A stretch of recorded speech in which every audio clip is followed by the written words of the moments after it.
Hey guys, welcome to my channel. So, itong video na to, no, mga kaganapan sa Canada. Pero, pakinggan maigi kasi hindi malayong mangyari to sa Pilipinas. Actually, malapit na. Okay? Meron tayong inside information. Hindi ko lang pwedeng, nangako ako na wag mo na akong gagawa ng video about it hanggat hindi nagiging official. So, yun ang hint ko sa inyo. So, abangan nyo. Anyway, a few days ago, napanood ko sa vlog ng kababayan natin sa Canada, si Jeff and Grace ba yun? No? Yung videos actually, about sa nangyayari sa Canada, wherein, specifically sa Toronto, wherein, parang yung police doon, sumuko na sa krimen. Bakit? Sinasabi ng police, ng chief of police, na yung key fob daw ng kotse nyo, ng kotse nila, ilagay daw sa malapit sa pintuan, sa labas ng pintuan.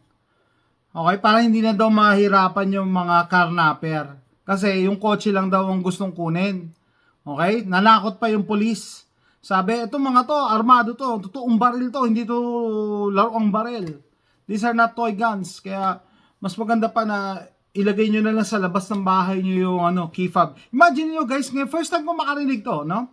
First world country, sabihan ka ang citizens na ilabas nyo yung susi nyo ng kotse. Ipanakaw nyo. Basically, yun Ipanakaw nyo na lang kaysa pasukin pa kayo kasi mga armado to. Bakit ba? Ang problema, bakit? Di ba palaging So, armado yan, anong ginagawa ng police? Anong ginagawa ng gobyerno? Ang ginawa ng Canada, dinisarmahan niya ang mga citizens, mga law-abiding citizens. Una, pinagbawal lang mga assault weapons. Proud na proud si Justin Trudeau. Proud na proud siya. And then dami nagpapalakpakan. And then pangalawa, pinagbawal ni Justin Trudeau yung mga pistols. Dami na naman nagpalakpakan. And then eto na nangyari sa inyo. Ano nangyari sa inyo sa Canada, no? Bawal na ipagtanggol ang sarili. Wala na kayong kakayahan ipagtanggol ang sarili. Sasabihin ng police, chief of police, ilagay niyo yung susi niyo sa labas ng pintuan. So, credit din sa kaibigan natin kay Mark Dowell ng North Carolina yata siya, tama, North Carolina, kasi sabi niya gawa ko ng reaction video. Actually, nung message niya ako, napanood ko na, kaya nanggagalito ako. So, credit din kay Colonwa, no?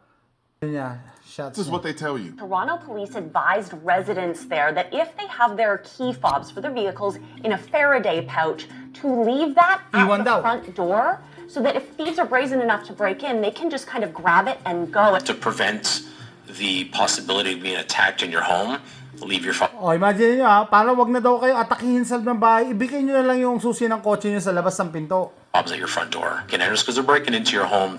Can you believe this? Ha? Maniniwala kayo? Na sasabihin ng chief of police? Anong message yan? No? Ang pinagtataka ko lang, bakit yung key fob lang ang pinapaiwan niya? Ba't hindi pa iwan yung ATM, tapos yung PIN number, o yung bank book, or yung mga alahas? Ba't iiwan na lang doon sa harap ng pinto? Para talagang hindi kayo papasukin. Di ba? Or yung pang-anak ng babae, iparape nyo na rin. Para hindi na kayo papasukin. Kasi yun yung yun yung reasoning nung police para daw hindi na kayo pasukin. Leave your fobs at your front door. Can enter because they're breaking into your home to steal your car. They don't want anything else. A lot of them that they're arresting have guns. They don't want anything else. And how did he know that? Paano niya nalaman? Na hindi nila kailangan ng pera? Hindi nila kailangan ng alahas? Aba, kotse lang talaga? On them, and they're not toy guns, they're real guns. Nanakot They're pa. loaded. I mean, he's right, but a lot of people are upset saying, what? Like, are you giving up on trying to catch these guys? Like, it's creating quite a furor. It is, and I want to explain a little bit of the context as well, because what they're saying is if you put your key in a Faraday pouch, this is like basically a signal blocker. I'm not a tech expert, but some of these It's a thieves, heavy pouch. Exactly, and some of these thieves are doing relay attacks. So they're using a device, they're coming in, May paganyan-ganyan pa, ibibigay mo rin pala yung kotse mo. and they are then extending the signal of your fob to steal your car. So, para mapadali pala yung pagnakaw. But if they are not able to use that device because you've got it in a Faraday pouch and they're brazen enough to break in, police are saying just minimize the contact. A lot of them have guns. Bigay na lang daw. Definitely. And it's terrorizing. Ibigay na lang daw. So, I can't believe it, no? First world nation, ganyan magsalita, ang pulis. So, anong message niyan sa ano? Anong message niyan sa community or sa mga tao, di ba? Ano yung sabihin? Maging ano na lang kayo, maging willing victim na lang kayo. Yun ang gusto nila sabihin. To deal with armed citizens. The governor today said she was expecting pushback, but she held her ground as she announced a 30-day ban on open and concealed carry laws in Bernalillo County. If criminals are committing So- too much crime for the police So, ano nangyari dyan? Sinasabi niya, no? Sabi ni Colin Hua, hindi lang sa Canada na nangyari yan. Sa US din. Yun nga, sa New Mexico yung governor, sinuspend ang concealed carry and open carry sa New Mexico. So, parang sinuspend niya yung constitutional right. So, imagine niyo, paano nangyari yun? Isususpend mo yung right. Eto, proud na proud si Justin Trudeau dito. Today, our national freeze on handguns is coming into force. It is no longer legal to buy, sell, or transfer a handgun. So, imagine nyo guys, no? Tuwan-tuwa kayo sa Pilipinas dahil pinayagan na daw ulit magmay-ari ng 556. May nakuha tayong insider info regarding that, no? It's not good news. May kasama yan na gun control. Mababawasan kayo ng privilege. Para bang pinatikim lang kayo ng konti pero meron tatanggalin sa inyo. Okay? So, abangan nyo. Huwag sanang umabot kayo katulad sa Canada. Imagine niyo pati pistol, pinagbawal na. Pati pagbibenta, pagmamayari, paggamit. Proud na proud pa si Trudeau. Ulitin natin. Or transfer a Pati handgun pag-transfer. in Canada. and this It is no longer permitted to buy, sell, transport, import, or use military-grade assault weapons. Okay, guys. Oh. Ano masasabi nyo? No? Alam naman natin, liberal ang Canada, anti-gun and everything. Pero, to the point na dinisarmahan nila yung mamamayan nila, and then yung police sasabihin sa inyo, na ibigay nyo na lang yung nanakawin sa inyo. Ilagay nyo sa pinto, sa labas ng pinto. Anong ibig sabihin nun? No? Palagi nating kinikriticize, no? May mga kababayan tayo, mga anti-gun people, kinikriticize yung mga gun owners. Pinapahiya na, na tuwing may karong sakuna, krimen, mga legal gun owners ang sinisisi. Bakit? Ba't hindi sisihin yung mga kriminal? Ba't hindi gawa ng solusyon yung pagmamayari ng baril ng mga kriminal?